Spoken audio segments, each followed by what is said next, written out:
Namaskar, Jai Hind, and welcome to Itihasdhir with Aditi Joshi and I, Aditya Saraf.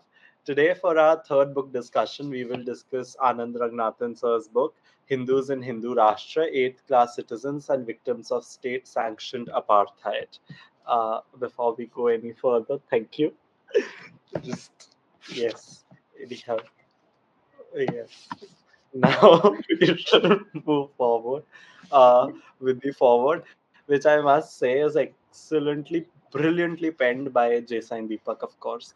जाको राखे साइया jail में डाल सके ना कोई. I love how you always try getting it inside.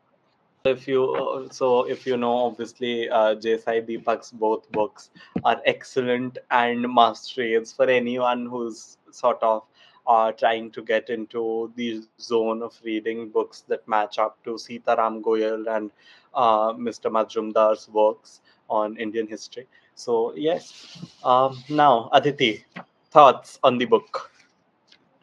So I agree with Jasai Deepak when he says that Anand Ranganathan sir has taken upon himself to fight the battle of Indic slash Dharmic resistance because this is literally what this book is in a nutshell. It talks about how this apartheid, this state sponsored apartheid, is invoked against the Hindus. And the sad part is not that this is invoked, the sad part is that the Hindus remain oblivious to it. And by the And time you're going to realize it, it's going to be too late. And there are It two is. very important things to understand about the author before you start. One is that the author himself is an atheist, right? And he does not have any sort of, I vote for this party and so I have political leanings. He criticizes all quarters equally. Not equally, I mean, as they deserve it. Pe- if all quarters do not deserve it equally, he does not do that. But then he criticizes every quarter as he sees the opportunity. So that is very important to understand. And the second is that this right wing versus left wing versus people who are in the Indic wing and are bringing out the Bharatiya culture, history, and fighting for Hindus is a very different conversation. Like these two wings are having their own battle, and the Indic wing is just like trying to Having a survive. battle with the both of them at this point. Okay, so coming to the first chapter, and the I think that is a reason why state control of Hindu temples is the first chapter. That is something that Anand sir has obviously championed for the Talking most. about it time and again. I mean, you can imagine how much this hurts him that a man who is an atheist to the core, as he says, is Darwinian atheist. going to, yes. So he's gone to Ujjain Mahakal. So like this cause is very dear to his heart because he does not he and it's a very simple thing. Give the control back to the temples. Let the temple funds be used for the temple. I mean, we've seen it time and time again that either temple funds are used for development for all communities for which it wasn't donated, or simply and directly for the development of communities other than Hindu. Now, having said that, we wouldn't have had a problem with this if this was applied to every institution under Exactly. these, right? But it is not. There is a higher tax incidence and burden on Hindu temples. There is a higher pressure to and a direct interference with the Hindu institutions to donate money to the government for purposes related to development and for purposes related to the propagations of religions other than the Hindu religion. So that is the first and the most basic problem. I think it was Andhra Pradesh where they were using temple funds to build a mall in front of the temple. Not just that. I mean, the priests were not being paid properly. I That mean, and then Tamil Nadu made the amount of land that has been misappropriated and has gone missing in terms of title deeds that used to belong to certain mathas and to certain temples. And at this point, it is an important fact to remember that a certain politician, the one who inherits the state, so to say, asked for Sanatan to be wiped out like malaria and like a virus. And when he was saying this at a conference entitled Eradicate Sanatana, the minister in charge of these temples and of the Divasam board was on the stage asking for the same thing. The minister who earns the very money through these temples and through their boards. The issue is, as is mentioned in the book, that why are there non-Hindus who are part of the temple boards? And this only happens here कि आपका Hindu temple के board में you have Abrahamic individuals sitting in the Hindu temple boards. Why? Who is And allowing this? Appease I'm says this thinking, very rightly. If Hindus today were to be appointed to non-Hindu faith religious institutions, would the Supreme अभी Court क्यों not इंतजार suddenly open वाली its doors at 12 at midnight and conduct a yeah, at 12 at any midnight and secularism? conduct a hearing, an emergency hearing as to the death of secularism? I See, mean, he the rightly said. idea. And I think Jesai writing a forward is a very important thing, because Jesai has said this brilliantly in one of his articles, that being in majority does not mean that you're being majoritarian. There is a very big difference between the two Between words, majority and the majoritarian. whole concept of majority and majoritarianism is rising again, specifically after the election result of 2024. ये debate फिर से उठ रहा है. People are That thinking just because XYZ is in majority, एक majoritarianism approach चल रहा है. ऐसा नहीं हो रहा है. I don't know why people are not realizing that this is not happening in the country. Why is this even a debate? Are you blind? So, coming on to the second topic, it is injustice towards the Kashmiri Hindus. Now, this is a topic which is not only close to Anand Sir's heart, it's also close to our heart and basically any aware Hindu, because we have a lot of seculars who do not want to accept anything that has happened. Everyone knows the story, everyone knows the fact. I don't even want to call it a story, it is a fact. Everyone knows the fact. Everyone knows कि रात को sloganeering हुआ रलिव गलिव जलिव का, which means convert, run or die, if I've said it And in the the right thing order. is, the people who did it were not people who suddenly appeared from the heavens or from the depths of hell or from a neighboring country. These are people that these Hindus have known their entire lives. These are their neighbors, their students, their dudhwalas, they have a connection with them that they thought ran deeper than it actually did. So And betrayal always comes, it never comes from an unknown place. It always comes from a place of the utmost trust. And that is what happened to these Kashmiri Hindus. On the fateful night, betrayal came in the form of their neighbors, friends, and people they considered to be their family, and they were slaughtered ruthlessly. Girls were raped, little kids were torn apart from their parents, and brutalities ensued. but there are very hopeful words in the chapter, ones that I use every time on Instagram, that I post a story that sort of disheartens me or disheartens people.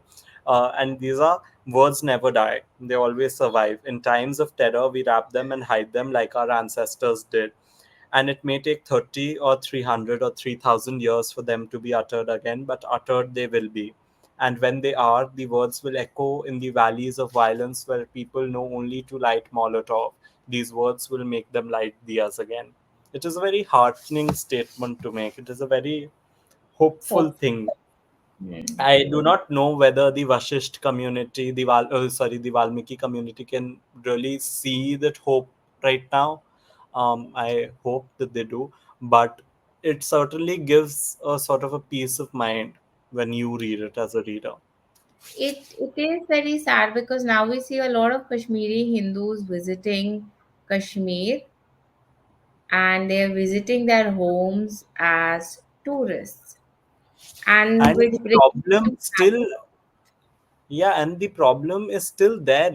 The thing is that Kashmir for so long has been a conflict economy, that even now when we say that tourism rates are high, are rising and everything, yes they back. are, but then you have to understand at the same time that people are still hostile to other people settling there. They're like, come, visit us, give us the tourist money that you've got, but do not settle here, because then you'll destroy the culture that we've built. And this culture is not culture that has been native to Kashmir. The culture that has been native to Kashmir, that is the Janma Bhumi, that is the Karma Bhumi of Rishi Kashyap, uh, that has sort of been lost over time. I mean, where do you see Kashmiri Hindu identity anymore? It it bleeds through the land of Kashmir.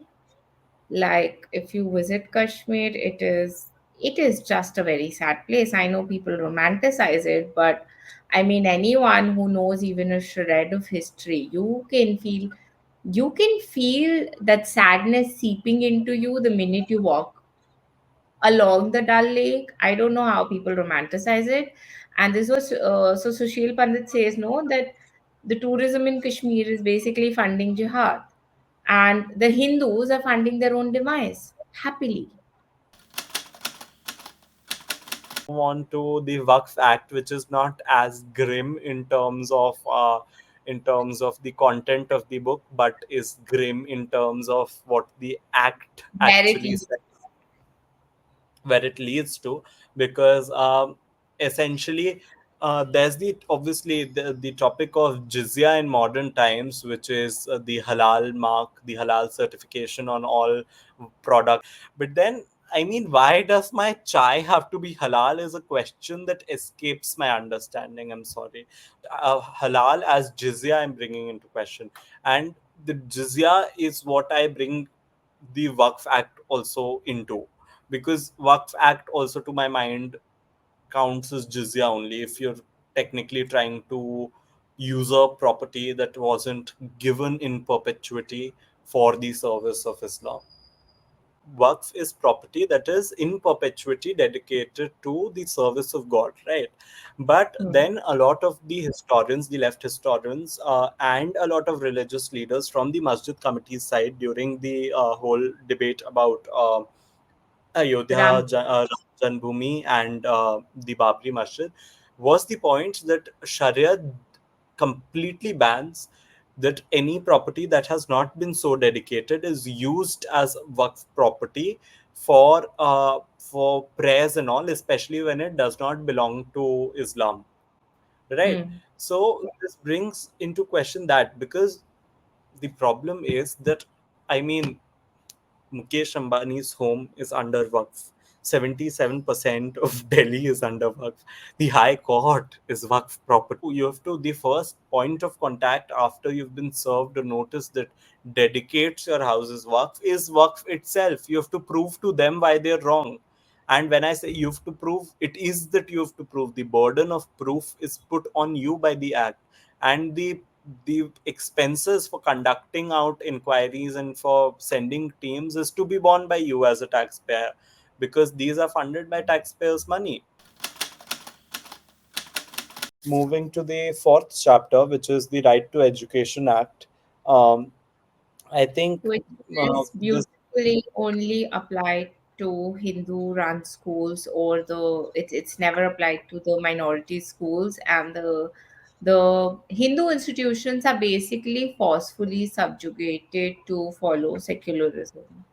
But the secularism is not applied to any other institution. See, that's the thing. Minorities have a right to practice their religion, but the Hindus don't. So the thing is that, first of all, the Gurukul system was very properly, systematically destroyed in India by bringing it under the fire of Muslim tyrants under the Mughals, such as Aurangzeb, and thereafter under the British, who wanted to propagate a certain British education system, right? And you see that madrasas, meanwhile, have thrived under Maulana, Barelvi, Dehlavi, all of them, and they've grown an intricate network, so to say. The problem arises when you say that you have to take in these students, and then also that we will subjugate you with financial pressure. We will not give you your funds when they are due. We will withhold your funds till the time that you crumble under the pressure, wherein you are unable to impart education to even Hindus who were originally meant for your institute. It's the soft state way of forcing conversion without actually pushing you for conversion. Like they will not beat you into converting, but they will force you, or they'll put you in a crossroad जहाँ पे conversion I करने के think अलावा आपके पास कोई और chance नहीं है. incentivizing is the right word. Incentivizing.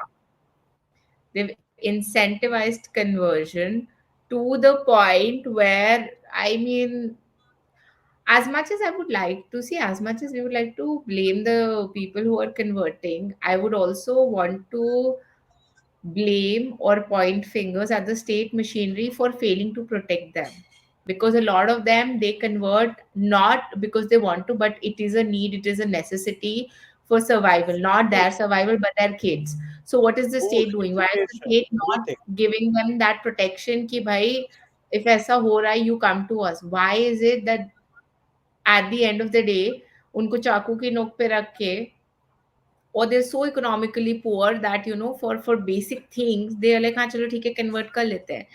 So, Aditi, I think one of the important points that you should cover while you're talking about this chapter is the Shabano judgment, right? Or you mean the most secular judgment to have existed in the history of our country, which threw us back into the lap of secularism.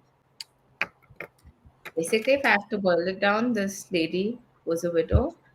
She appealed to the court that the meager pennies I'm being given are not plenty. The Supreme Court ruled in her favor, and as you know, it was not acceptable to a certain section of the society, and they came on the streets, and basically the judgment had to be. Reversed by bringing in a law that essentially nullified and reversed the judgment. Yeah. Coming down to the sixth chapter, which Aditya wants to take over, is judiciary that almost exclusively tries to reform Hinduism.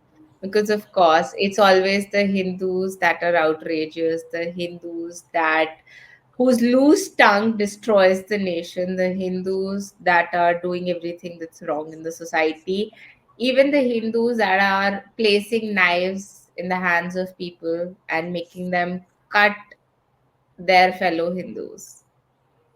And the thing is, okay, this Anand does not limit it to one particular thing, and he, talks about a lot of things. With Shabrimala, you say that women aren't allowed. There is a whole logic behind that, right? And we can cover that in another video.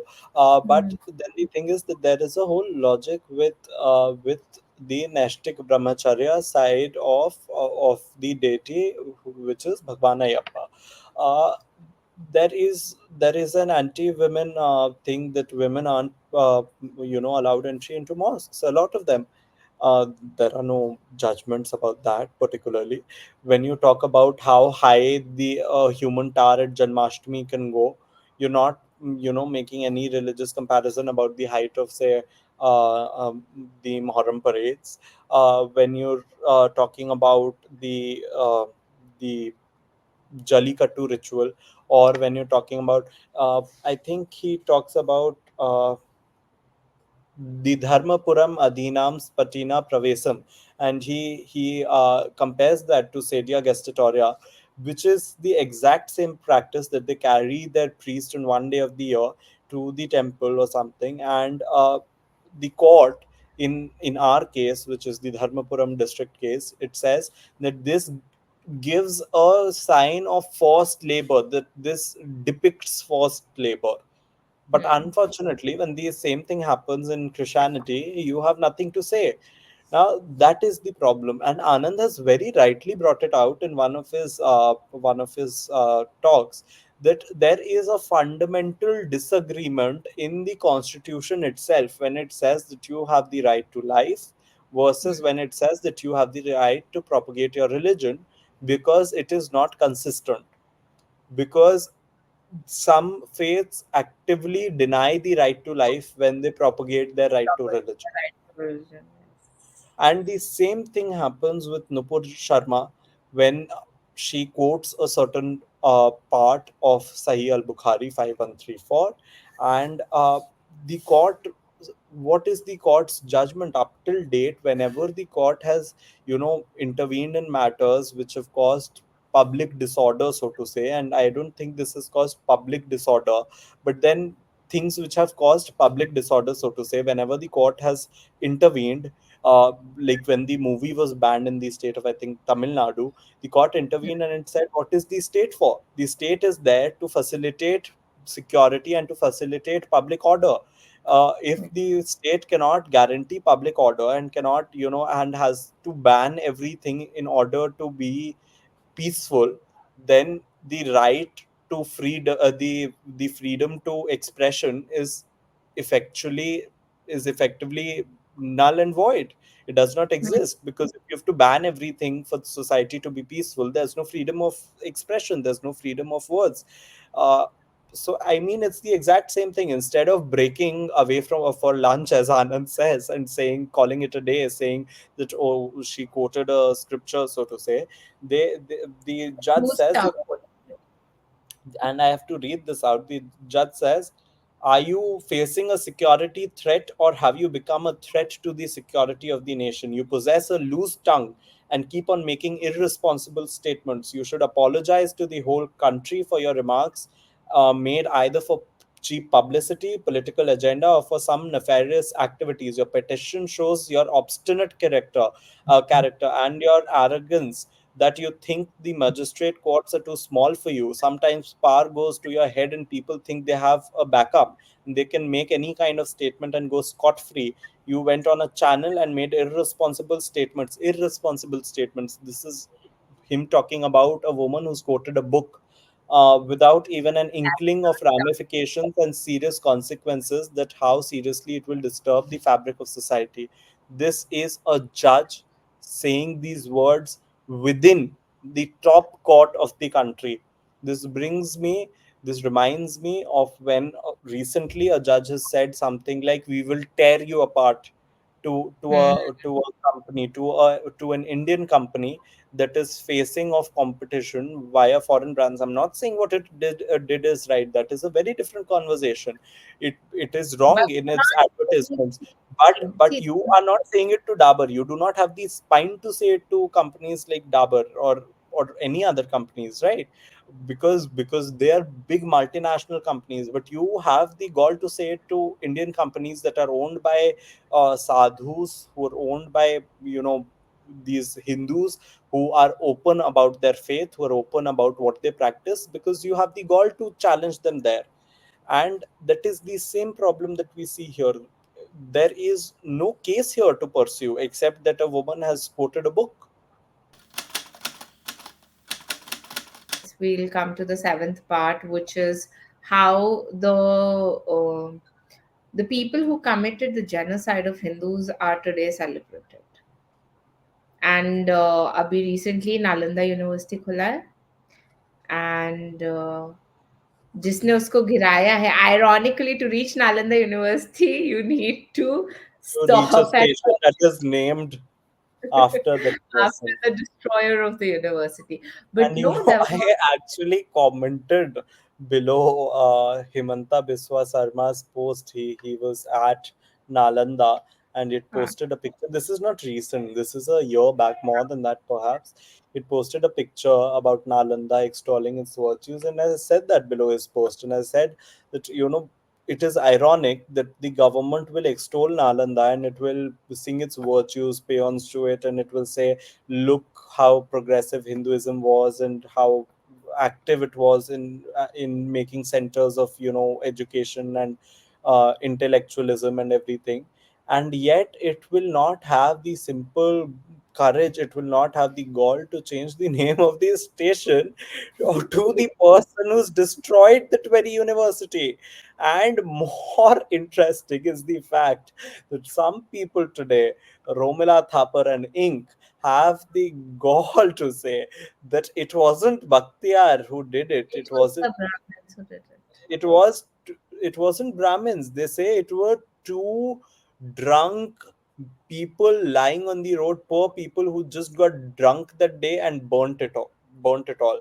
No, I there is asked a very simple mathematical question.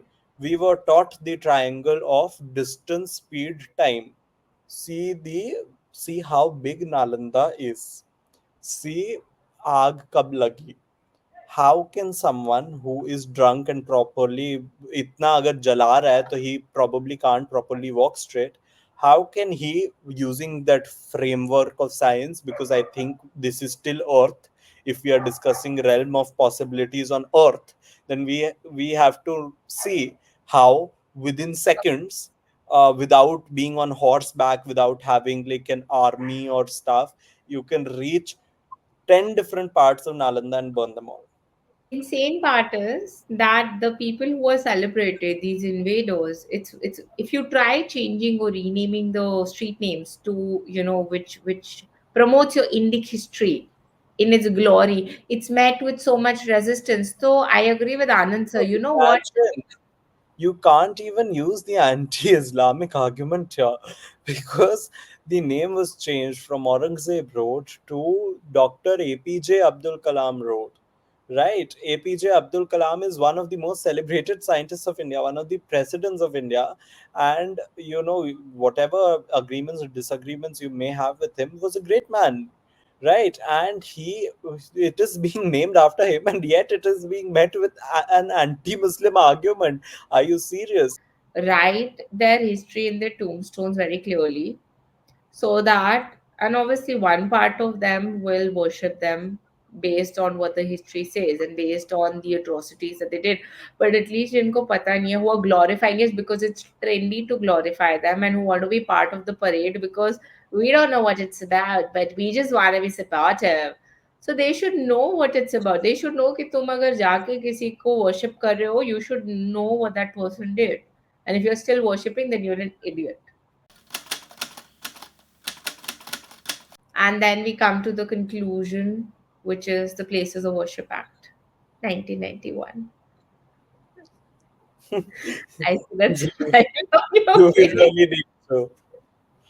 Huh? Okay, so interestingly, I was reading about the Places of Worship Act, and I had a conversation about this when Dr. Sampath was in Mumbai for his book launch. And there are, so all of these arguments that the cases for, say, Kashi Vishwanath or the Mathura Krishna Janmabhoomi are untenable under the Places of Worship Act is not true, because the Places of Worship Act actively exempts places which, even if the structure is not in place, it exempts places which are more than 100 years old in terms of heritage. So basically, a lot of Hindu mandirs are exempt, but even then, I mean, what kind of a barbaric act says that you can get justice up to this date but no further? You're putting an expiry date on justice. That is what you're doing. Yes, the Kashmiri Hindus को बोला गया है कि 30 साल, you're 30 years too late. It's too old of a case to be opened up again. So temples तो at least उससे ज़्यादा ही, मतलब they're at least 300 years old. So I mean, I don't know if this is, I don't know. This is the most dystopian. Like I used to think The Handmaid's Tale is dystopian. This is dystopian, man.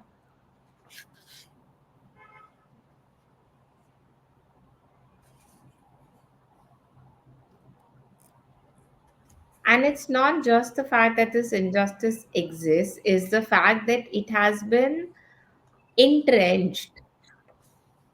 मतलब if what was the thing that started ना कि अच्छा नहीं 300 नहीं नहीं 40,000 नहीं, हमें बस 3 चाहिए, ये सिर्फ 3 दे दो. Hmm. Why do you want to have, like, oh, you're creating this atmosphere of fear amongst the people? क्या कर रहे हो, ऐसी बातें क्यों कर रहे हो? Would you say something like this? Let's say अगर कल को the Italy में, if all the churches were felled, would the same reasoning be given? Or would you be like, all hands down, we have to rebuild this?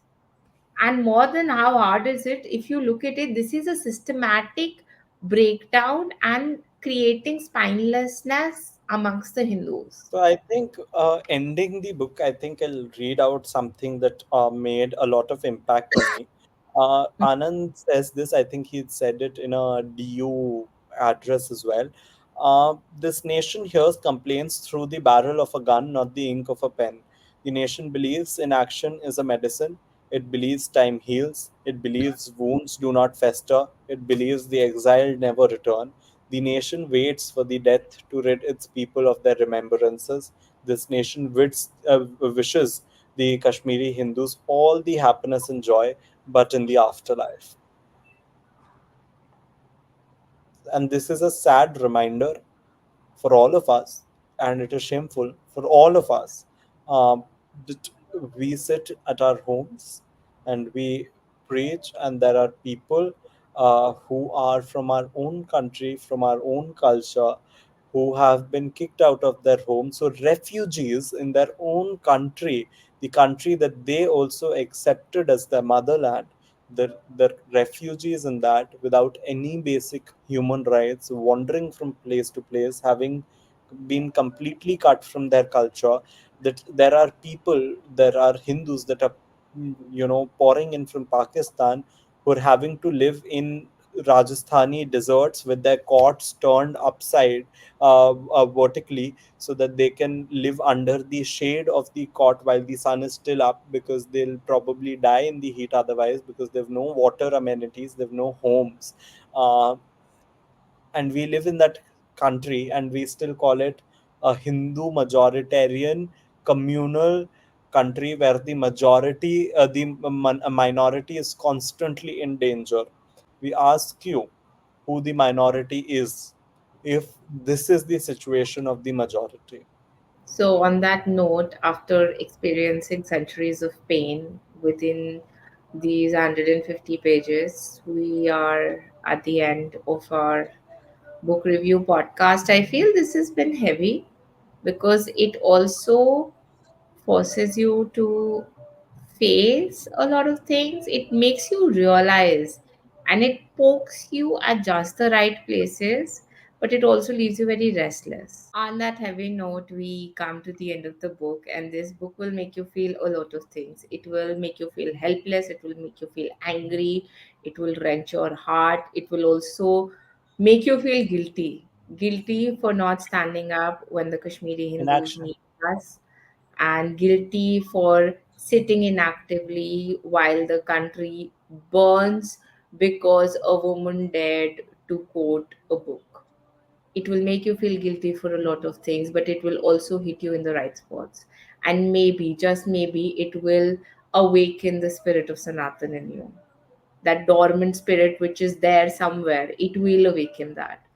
So you just have to open your door because it's knocking and it wants to be let in. And on that note, Aditya and I will take your leave.